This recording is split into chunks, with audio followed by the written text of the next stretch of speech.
All right, everybody. Welcome back to the Pursuit of Property podcast. I'm here with my co-host, Scott Farrow. We are in episode 2 of our series on buying a home. Yep. So last week we had our first episode. We brought in mortgage lender, our friend, David Keller. Yep. If you guys missed out on that episode, please be sure to go back and watch it so you're prepared for this episode. What are we going to be talking about today? Step 2. Step 2. So last week we talked with David about buying a house, and we all agreed the first step is talking to a lender. The reasoning why was because we had to figure out what our budget was. Just like you don't go to buy a car without knowing what you're willing to pay, you don't go to buy the biggest asset of your life without some kind of a budget, understanding, how much money I need to buy it, understanding what it's going to cost me per month. And then also, like we talked about, it's probably the most emotionally difficult part, which is the financial undressing and acknowledging what issues might occur in escrow and trying to resolve that as soon as possible. And to start this episode, we're going to be assuming someone's gone through kind of the processes you just set out that we talked about with David in episode 1 of this series. So that brings us to the point of having a pre-approval in hand from the lender. You are good to go. And a pre-approval is like a letter of confidence from a lender that you can officially get a loan based off the information they have. Just Absolutely. For those who don't know. Perfect. So the next step, let's say I'm a prospective buyer, right? I went through the financial undressing. I went through the little bit of uncomfort that comes with getting pre-approved, right? Yep. I now have my pre-approval letter in hand. Where do I go? What do I do? You come talk to an idiot like myself or Cade. Not Very actually. true. So the next step is you need to talk to a realtor. So there's 2 people that help you throughout your transaction, typically. There's hundreds of people that help you, actually. But these are the 2 guides, right? There's the financial guide, which you've now talked to, met, and you understand their role. Now it's the realtor, who's the real estate agent, realtor, whatever you want to call them, who takes you through the process of actually purchasing the home. Now that you're talking about the house itself, not the loan. And real quick, that's a good point too. So for those of you out there who aren't really familiar with the terms, realtor, real estate agent, they're all kind of simultaneous. There's no difference between those terms. And people will also use the word broker. Mm-hmm. Technically, a broker is a higher license, meaning they can do more things like have a brokerage. An agent or a salesperson, as they say it in the actual business world, is the person that you're talking to frequently. So, people kind of mistake all those things. Probably the best term is your realtor. And essentially, the realtor works as like a guide and advocate for you throughout the entire home buying process. Meaning they're your eyes and ears that look over your shoulder and guide you from finding a home to negotiating on the home, navigating escrow, all of those things. I mean, it's thousands of different points, and they work with you on the housing side. Now, as a prospective buyer, and there's kind of 2 different scenarios if we backtrack a little bit, right? So someone we know, or if you're a prospective buyer, you make the decision, I want to go and buy a house. You typically either already know an agent and you reach out to them first, right? So for our cases, someone we know reaches out to us directly first, and then we refer them to the mortgage lender. But there could be the opposite scenario, right? Where you may reach out to a mortgage lender first, somebody you don't really know any agents or know of any agents. And after you have that pre-approval in that scenario, now it's time for you to kind of choose your guide, choose your agent, choose who is going to walk you through this transaction and guide you through that, right? Yeah. So what are the important things to know if a buyer is in that scenario? If you're sitting there, you have your pre-approval, and you don't know a real estate agent, what are some ways you can find somebody? What should you be looking for? What do we typically recommend to people? A great way is to ask people that who had good experiences. Ask them who they used. A lot of realtors are relentless on social media, so an easy way would be just scrolling through a social media page. And then also, if you know a couple agents, you kind of have a sit down with them and you interview, just like any other job. And your whole goal should be to find a realtor that we always talk about like, knows, and trusts. You know, you have to like the guy because you're going to be with this person for a while, right? The home buying process at a minimum is like a month. Mm-hmm. So somebody that you like, you know, somebody that you trust, right? Somebody that you think, okay, has the information that I need to be successful and understands where I'm coming from, where I want to go, and has my best interest at heart, and somebody who has knowledge. And this is where people sometimes get stuck a little bit because they think knowledge is the only key here. And there are agents who've been in the business forever, who have a ton of knowledge, who you might not like or know, or you might not like or trust. And now you need to go find an agent who really is looking out for you. That's kind of the biggest key. 100%. And so now if we bring that brings us to, you've got your lender and your pre-approval. You've now decided on the agent who you like, who you know, who you trust. And the next step would be to do what we typically call in the industry a buyer's consultation. And the purpose of the buyer's consultation is to really sit down, and it can be an uncomfortable discussion too, and this is typically with your agent, but we really kind of try and dig into the details of what's your comfortable shopping price point. You know, a big one we ask is, what would you be comfortable paying every single month for your mortgage? And we kind of take a deep dive into what you want to shop for, what kind of houses you're looking for, neighborhoods you want to stay in, and stuff like that. And this is important because both for the buyer's sake and our sake, we want to make sure we're looking at houses that you guys can really envision yourself making offers on and living in, right? Yeah. So there's like a big misconception, or it's not a misconception, it's just like the natural process. When somebody wants to buy a house, 9 times out of 10, the reason they want to buy a house is because they see a house they like. Does that seem fair? Absolutely. So we get a lot of messages like, hey, I want to go see this house. And we have a general rule. We like to show people like one house typically without any pre-approval or anything. Now, COVID's changed that a little bit because people require it now. Mm-hmm. But a lot of the times people start on step 4. And we have to rein them back in and say, okay, step 1, let's get you pre-approved. Step 2, find your agent. Step 3, buyer's consultation. The important part with the buyer's consultation is what you just said. We often end up finding that the first house we go look at when we just go show a house is not a house that will ever make sense. Now, we've been wrong tons of times, but to say that it's important that the agent understands what you're looking to do, because everybody loves really nice homes, but nobody wants to go to a really nice home and be told, I can't buy that or I can't afford that. Mm-hmm. It's better to know up front, this is out of where my comfortability is, and there are a ton of homes that fit my comfortability. Does that seem fair? Absolutely. And that kind of leads us, I mean, you just talked about the next step after the buyer's consultation. Well, let's not move out of that yet. Okay. Because the pricing is one thing. But have you ever shown somebody a house and then they're like, oh, doesn't have a 4th bedroom. And like you were 1 minute into the showing and it was 20 minutes away, and you had to spend 10 minutes getting it set up or 20 minutes set up. Yep. Have you ever experienced that? Yep. I think that that's a frustrating thing for realtors. I think conversely, buyers get really frustrated when an agent sets up a showing for them, and they show up and they're like, dude, you didn't listen to me. This house is completely trashed. Like, I need a house that's done. I have no skill set and no want to fix a house up. So the buyer's consultation gets everybody on the same page for your wants and needs. It makes sure that everything is out in the open, right? If you need a minimum of 4 bedrooms because you have 3 kids or you have 4 kids or whatever it is, right?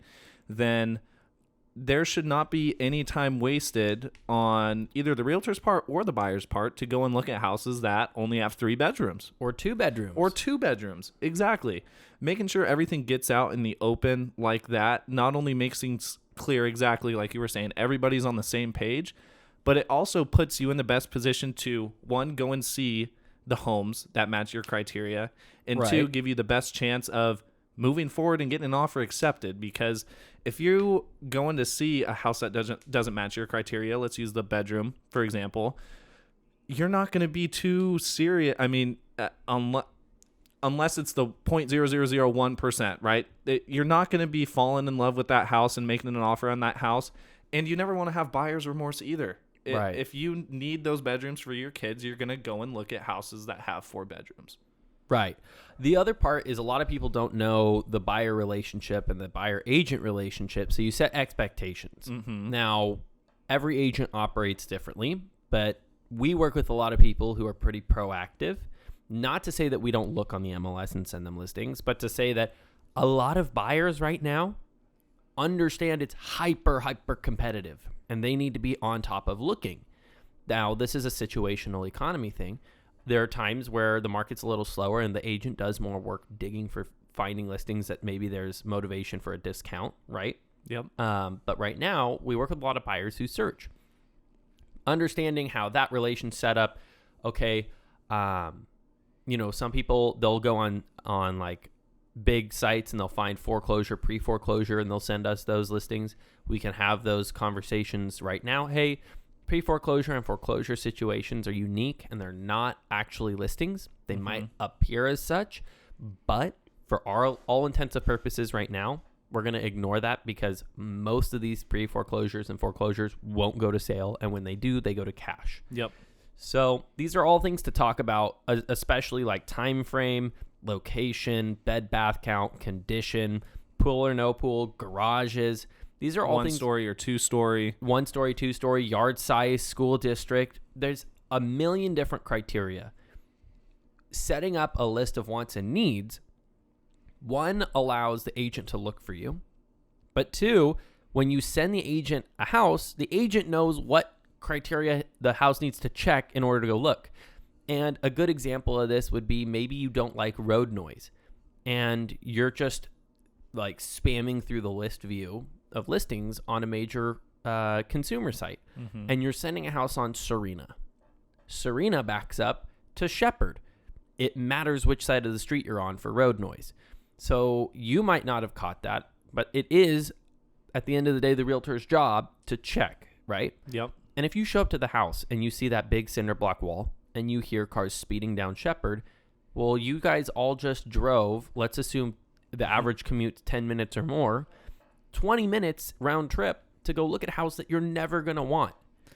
And one example I'll add to that really quickly would be if you as the buyer know you're wanting to buy in what we would consider an A neighborhood, right? But you're scrolling through this big online list of homes and you see a home that shows really well on the pictures. Like they did a great job. The inside is fantastic. And you send it over to your realtor saying, hey, look at the price. Look at the price. Look how amazing this house is. That also comes down to, on those listing photos, it doesn't give you a map of the neighborhood. It doesn't give you X, Y, Z. So, as the realtor looking in the neighborhood, or the buyer may do it as well, if you know it's in one of those B or C neighborhoods that you're not going to feel comfortable in, and that house is going to be the best house on the block, if you're looking in A neighborhoods, that's not going to be something that you're going to move forward and look at because it's not something you're going to make an offer on or end up buying. Absolutely. So to recap the entire point of the buyer's consultation and the reason why the order starts with get pre-approved, then have a buyer's consultation, is to just set yourself up for success. Just like an attorney doesn't meet his client at the stand, the attorney has a consultation, the attorney talks to their client. We work essentially in a fiduciary role, which is the exact same term they use for an attorney when they're talking about fiduciary duty. So you got to keep in mind, we're not representing you in the court of law, but we are representing you in the court of real estate, where there's going to be hundreds of people competing, and agents only have so much time, right? So we can only show you the best houses because right now I think it's the last number I heard was like 30 buyers for every one house on the market. So if you want to, really have an agent who's helping you, good agents are selective, and good agents will require this step in the process to go look at homes and really get a good negotiation going and good rapport building and make sure that when the time comes to pull the trigger, everybody's on the same page. Absolutely. Now let's go to the fun part. So we've talked about it a little bit. The next step would be what we call showings, right? It's when we all go, and it's the fun part. You get to go out and look at these houses in person. You get to tour the houses, look at the outside, inside, drive the neighborhood, do X, Y, and Z. Post it on social media. Exactly. So we've talked a little bit about outlining that criteria in the buyer's consultation. The goal in the showing process is to only go and spend your time looking at strong candidates, at really strong candidates that, again, you can see yourself making an offer on and see yourself living in. Right? Now, importantly for the showings, we've got a list of kind of buyer do's and don'ts, and then kind of the agent's responsibility during the showing process. So let's start with the buyer do's and don'ts during the showing process. These, again, are what Cade and I believe are best practices. Mm-hmm. No, we are not saying you have to do this, but if your goal is to have a very good home purchasing, process, this is a very good way to start. Absolutely. Again, this is the fun part because it's kind of like test driving a car. Mm-hmm. And as fun as it might be to test drive hypercars, there's a reason why they don't let you, right? Because in the car industry, that mile counts. We try to respect other people's homes and respect the fact that there's other buyers coming through, especially in this market. So we always try to only show the best candidates. And one of the best ways to do this is before you go see the home, if you see a home you like, you know that you're going to go look at it tomorrow, or you would like to, and it's in the area you want to go to, you want to live in, a great thing would be to go drive the outside of the house. And what we mean by that is to physically go drive past the home and drive in the neighborhood. Think to yourself, is this a neighborhood I like? At this price, does this neighborhood feel right? Would I be safe here? Is the home located somewhere like on a busy street or next to a crack house, or what is it, right? There's things that you can see by going there in person. But like if you can't do it, one of the other things you could do is Google Drive it, right? So you go on Google Maps, you go to Street View, and you just hop onto the Street View and you look around. Keep in mind, things could have changed. There's a little timestamp at the bottom right that tells you when the photo was taken. But this whole purpose is to help figure out before you even get there, do I need to see the inside, or can I rule this house out or in? Absolutely. It's kind of like the first line of defense, or like the first line of defense isn't the right phrase, but the first threshold to kind of lower down that funnel to see what you're actually going to go see, right? And I think Google Maps is huge, right? If you're not able to drive the neighborhood, log onto that Street View, kind of walk around on right. Google Maps, get a feel for the neighborhood. Another thing we have here, which is huge, is also in Google Maps, calculate the time it'll take you to get to work from that house, to Right. other friends and family in the city.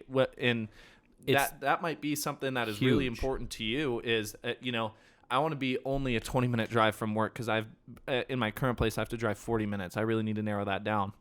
Well, throw it in Google Maps and see how close it is to work, family, your favorite places to eat, shop, drink. Where's your life? Exactly. Right? Because the only thing you can't change with a house, or the most difficult thing, there's other things you can't change, but the only thing you cannot change is the location. Yeah.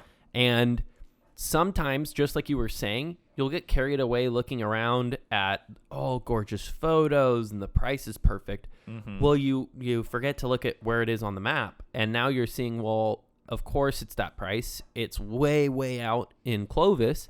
And my whole goal was to be right near downtown Clovis. And now I'm 25 minutes from there, right? So whatever your goal is, it's important to see, where does this house line up location-wise? There's a reason why they say location, location, location. You can't change it. It's the most valuable part. Yeah.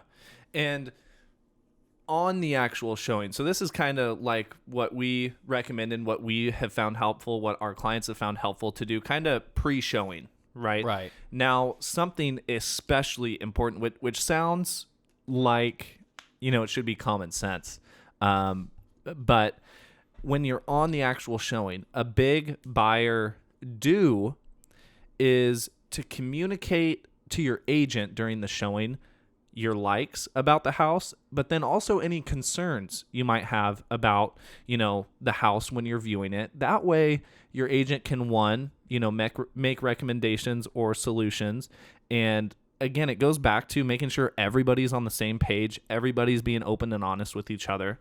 Because if you, as the buyer, or even us as the agents, if we see something that might be a concern at all, we want to discuss that now and not In the house. In the house. And worst case scenario, you don't want it to happen and cause an issue when you're already in escrow.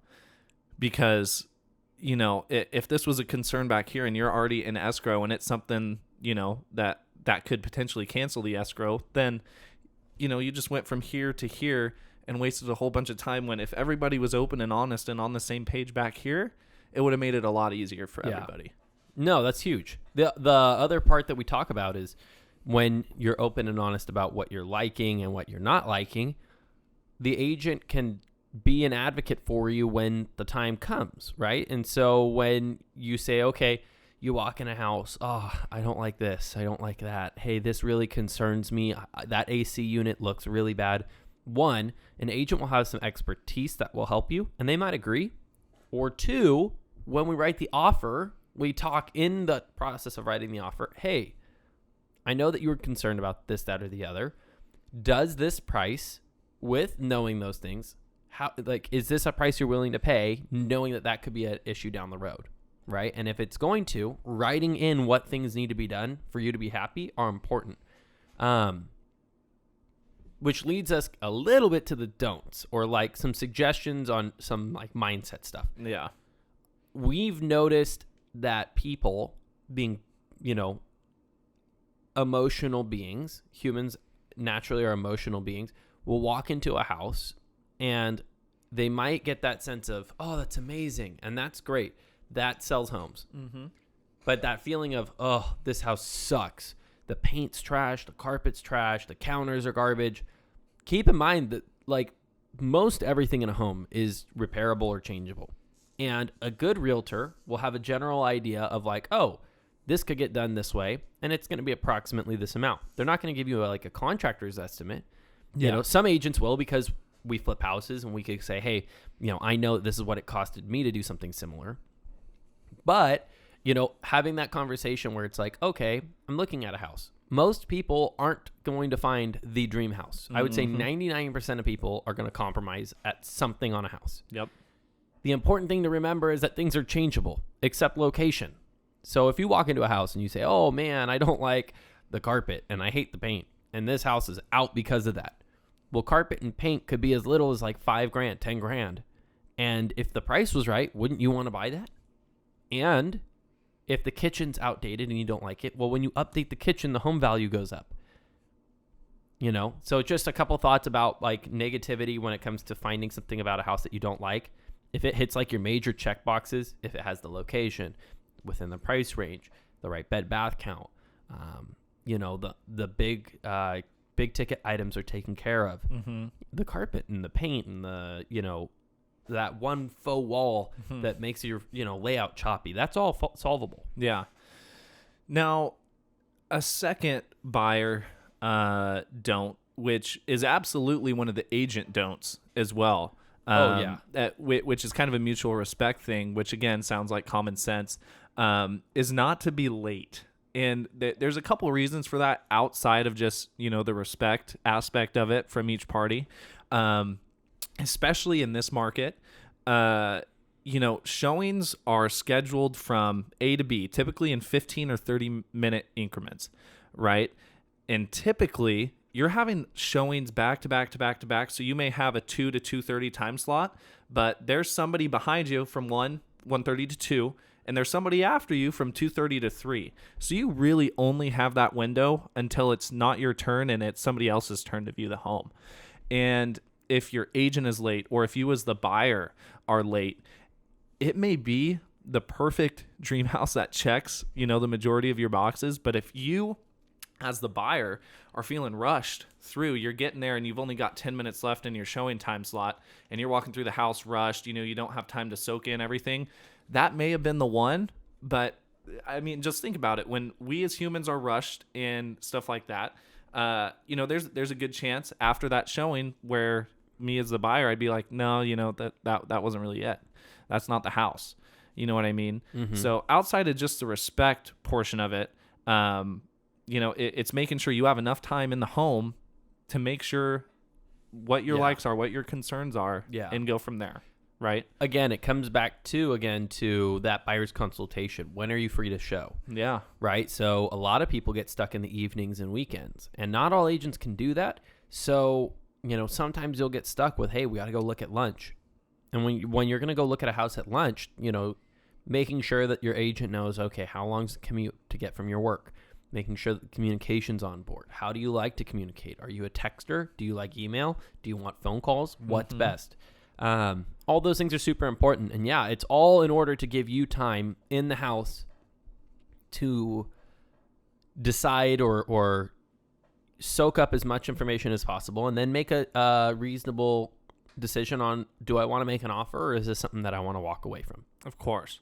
And now for our job as agents, and for those of you out there who may be working with another agent, or something to keep your eye out for what your agent, in our opinion, should be proactively doing during the showing process. One, which is something, you kind of talked about, is, we're no contractor or home inspector or anything, but as your agent, we should be also proactively looking for any potential issues or any concerns that we think could arise in escrow, and share that with you during the showing process. Common ones might be things regarding your loan. So, hey, you're a VA buyer. You have a lot of requirements to get your loan. This house has a lot of problems. And in this market, we can ask, but if the seller's not intending to make any repairs, you won't be able to get your loan, and you'll have to come up with that money yourself. Yeah. Kind of that kind of stuff, and guidance on that. Hey, water heater will need to be double strapped. Hey, this is not permitted. That might affect our appraisal. A lot of little things. Yeah.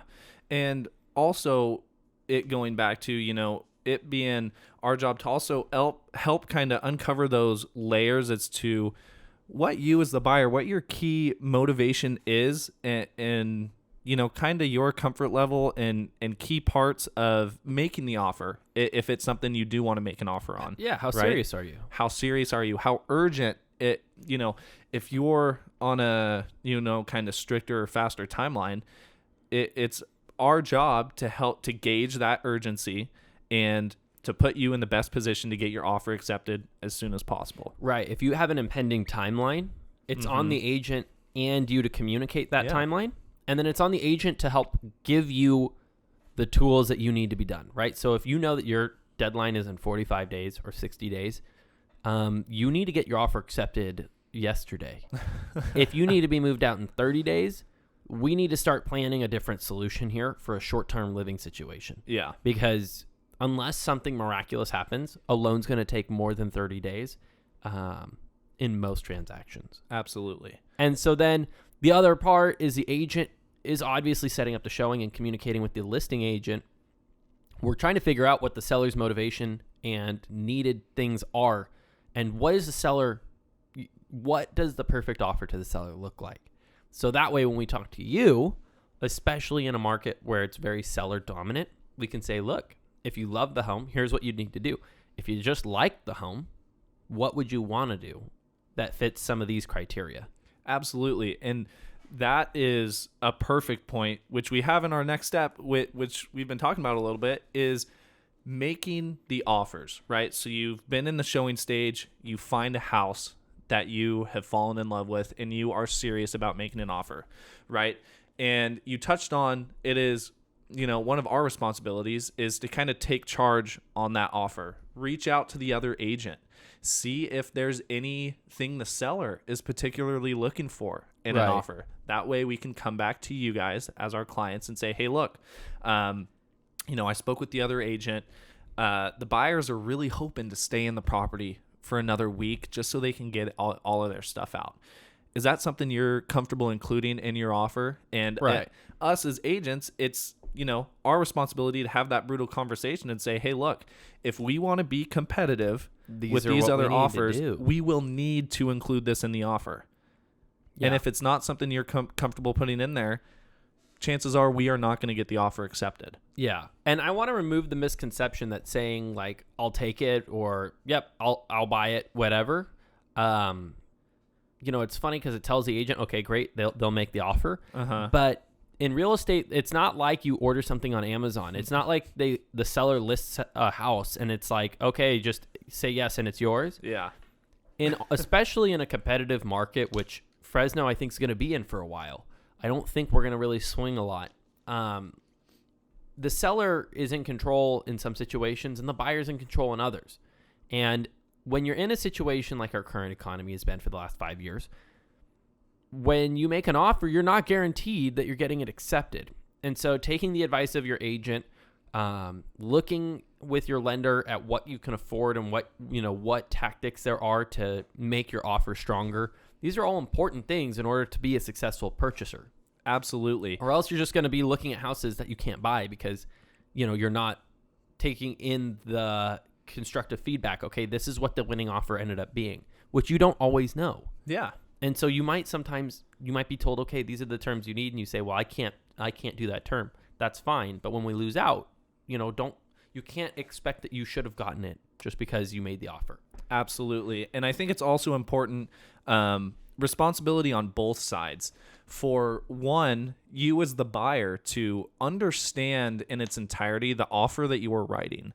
And that comes down to... You're making a commitment. Yeah. Making a commitment. And also your agent talking you through these key terms. What does it mean if you're putting in a 14-day rent back? What does it mean if we're offering a $10,000 appraisal gap, right? So let's go over some of those key parts of the offer for people to understand, right? The biggest thing, obviously, which all of us understand, one is price. Yep. What are you offering? Most sellers care about price, but I would say most sellers in our current market care more about a specific term. Mm-hmm. That term varies, but usually the price is already acceptable because we're in a strong market. Absolutely. Now, we've got price. A couple of the other terms which everybody should know up until this point is really your loan type, right? Up until this point, when you all the way back when you've gotten pre-approved, everybody should pretty much know, are you going to be using an FHA loan? Are you going to be doing a conventional loan? Are you going to be using a VA loan? And with that is also the understanding of, what your down payment is going to be, because that's another portion of the offer where you have to state what your down payment is. Yep. Are you 3.5 FHA, 3.5% down? Are you 5% down conventional, 10% down conventional, 3% down conventional, whatever it is? 20% down. 20% down, right? Again, each thing has an effect on you, but it also, the seller can care about it too. It doesn't affect their net, right? So you are correct when you say, well, they get the same amount, but sellers have different preferences because they understand different loans have different requirements. Absolutely. Now, another one that has to deal with the financials is something called the EMD, which in my experience, not a lot of people are familiar with that term. We like to call it the good faith deposit. So what is typical when making an offer and getting an offer accepted and opening escrow is it is you, the buyer, your responsibility to put in a good faith deposit with the escrow company. Yep. That amount can vary as to what you're comfortable with, how serious you are, now if you're making a bigger earnest money deposit, that can send the message to the seller that you are more serious about buying the home, right? And that's typically within the first 3 days of escrow. You can take a personal check, a cashier's check, or you can wire that amount into escrow. Yeah. Anything else we're missing with the EMD?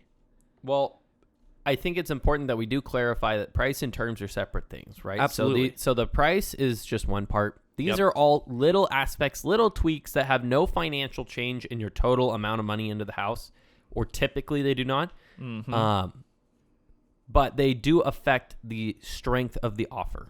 And it's Absolutely. why sometimes lower priced offers get accepted. It's because we understand how to manipulate these little dials to make it best for the seller. So another one that's important is timeline for your escrow, right? So the length of time for your offer. Escrow is a time, location, and company. It's kind of confusing. We'll talk about it in the next podcast. Yep. But what's important to understand is when you buy a house, it's not a one-day process. There's a length of time, and it has different portions that are allocated for investigation, document collection, negotiation, and then closing and funding, seller to move out. There's all these little steps.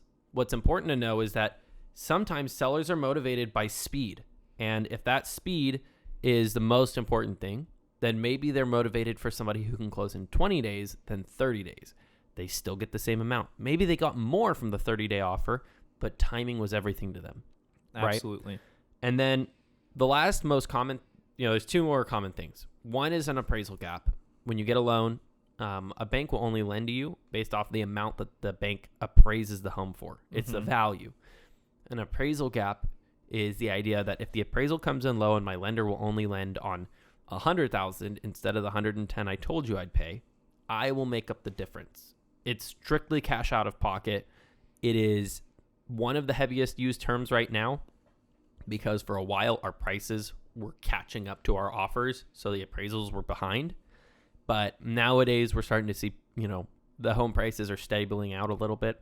So something to think about. And then also terms like a rent back, where the seller has time after the close of escrow, after they've gotten paid out for the home, for them to move out, right? So these are all important things to note.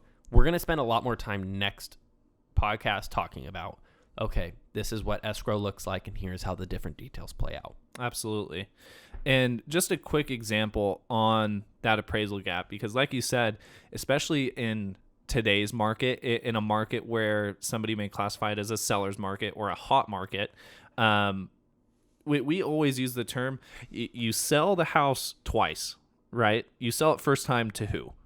You sell it to the buyer. The buyer. And the second time you sell the house is to the appraiser, right? So let's say, as a real quick example, buyer and seller, you guys have agreed on a price of $300,000 for the home. As a buyer, in your offer, you worked with your agent and you said you were comfortable with including a $10,000 appraisal gap. And what you as the buyer are committing to when you include that in your offer is you and the seller may be in contract price at $300,000. But say the appraiser goes out there and he appraises the home at only $290,000. Like you said, the bank will only give you a loan on $290,000. The bank won't change. The bank will not change. So you as the buyer, you're committing to bring an extra $10,000 cash to close. So you need to somehow bring up that gap. So now, so that you're back at the $300,000. So that's what you're committing to as a buyer for that appraisal gap. Let's talk a little bit about, making the offers. Let's talk about the lender. What's so important about the lender when you're making an offer? Well, so just like there's value to the loan when it comes to the loan type, sellers still get the same amount. Doesn't matter with the lender, but they understand and they're advised by their agents based off of the lender's qualification. Bad experiences with a lender will lead to them getting blacklisted, right? If a lender, cancels an escrow because he did not do his job, that agent will be permanently keeping that agent or that lender in mind when they see him. That person messed up this escrow because they didn't do their job. Did they do their job this time? How do I know? My goal is to look out for my seller's interest. If this cancels, my seller will be in a bad spot, blah, blah, blah. So it's important to know, my experience and the experience of others around me has been that local lenders who have lived in our market, who work in our market, who socialize in our market, have much better success rates than large companies. Large companies can do well, but a lot of agents don't like calling into the customer service phone line, right? And not being able to get a hold of a lender, not being able to get updates, because communication's key in escrow. We'll talk about it next week. But, when agents are looking, if there's two offers, they're identical. One's a local lender that they've had a great experience with, and one is a international lender or national lender that they have never used, or maybe they used and had a bad experience, they're always going to go with the local. There's no kickback for agents. Agents don't get any money from lenders. It's super illegal. But they understand that they advise their client to go with the person who has better reputation and skill set, and who, when things hit the fan, will be there. Absolutely.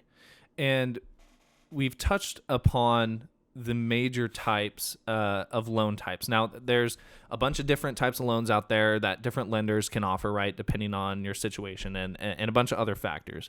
But the four main ones, three main loan types and a fourth offer type, we've mentioned them.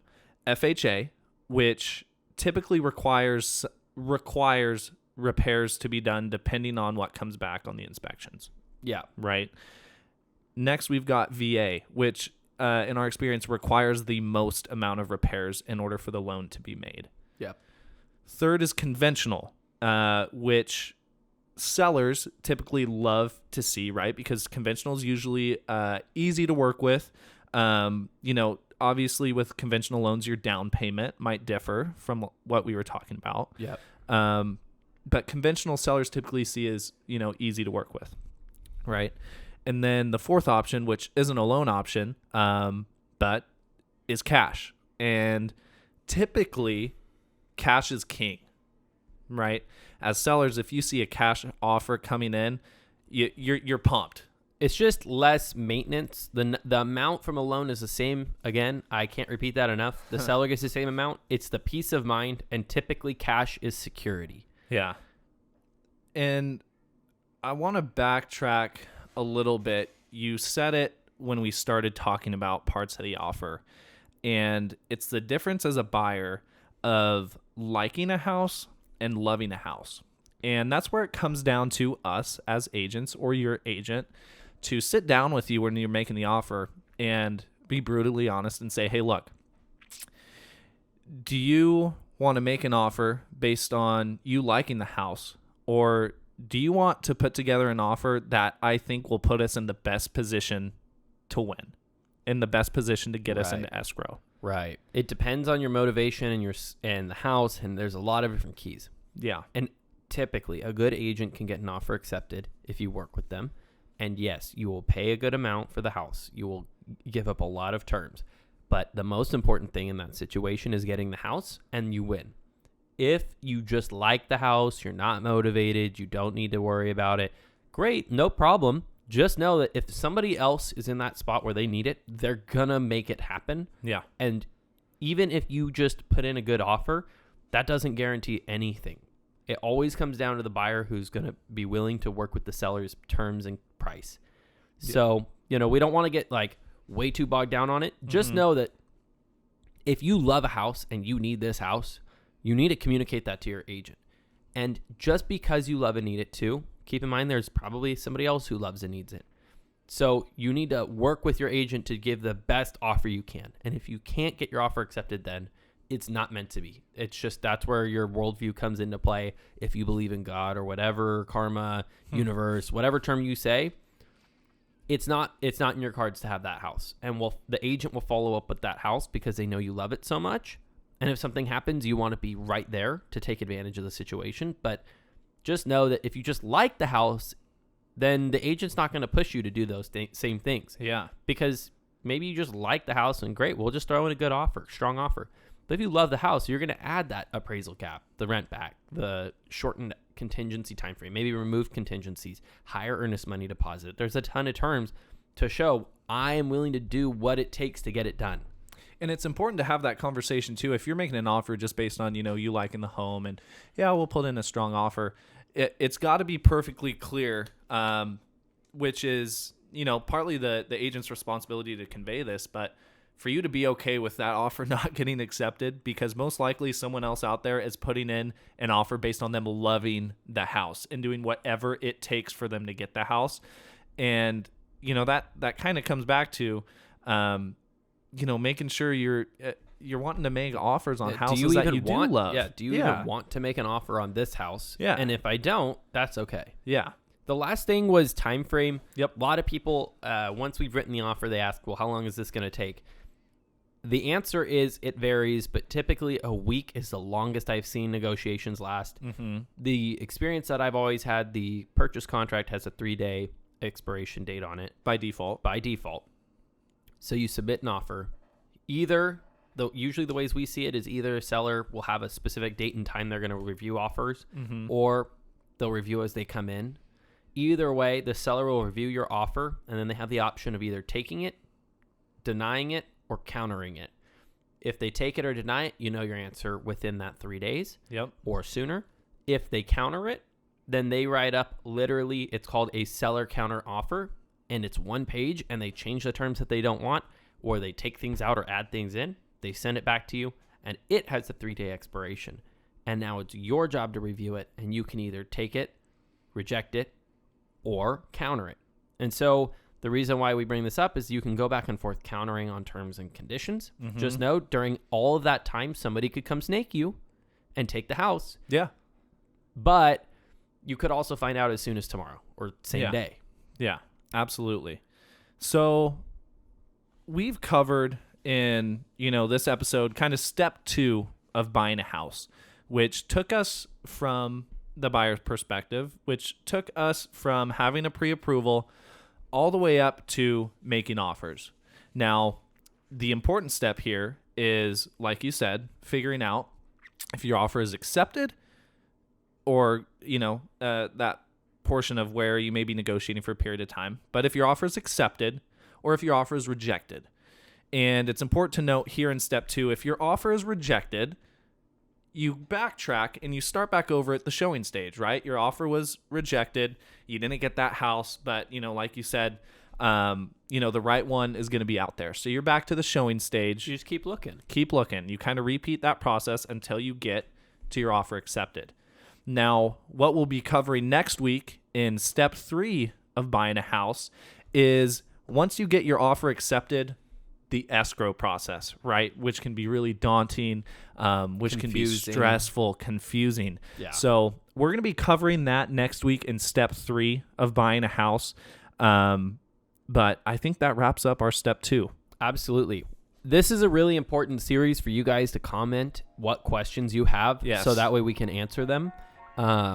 We will be back next week to discuss the pinnacle of your real estate transaction, which is all the way up through closing and getting your keys.